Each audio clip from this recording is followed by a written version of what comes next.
des architectes poilus. Qui sont les castors? Salut les amis!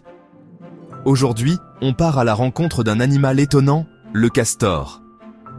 Reconnaissable à sa grande queue plate et à ses dents puissantes, le castor est un véritable architecte de la nature.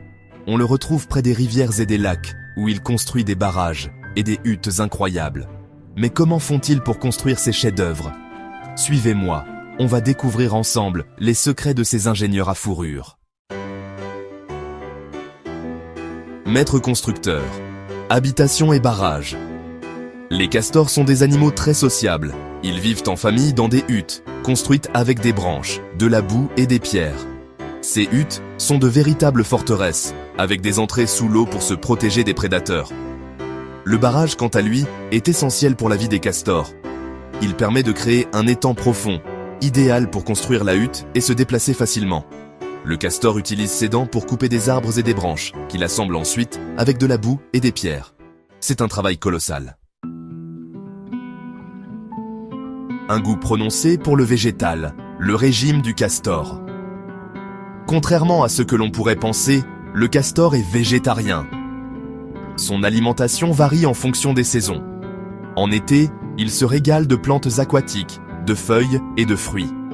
En hiver, lorsque la végétation se fait rare, il se nourrit principalement d'écorces d'arbres et de branches qu'il a stockées sous l'eau près de sa hutte. Une famille, castor reproduction et petite castor.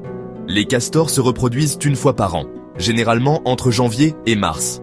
Après une période de gestation d'environ 3 mois, la femelle donne naissance à 2 à 4 petites castors, tout mignons avec leurs yeux déjà ouverts. Les petites castors restent avec leurs parents pendant environ 2 ans, apprenant à construire, nager et se nourrir. Après cette période, ils quittent le foyer familial pour fonder leur propre colonie. Protégeons nos amis rongeurs. Menaces sur les castors. Malheureusement, les castors sont confrontés à de nombreuses menaces.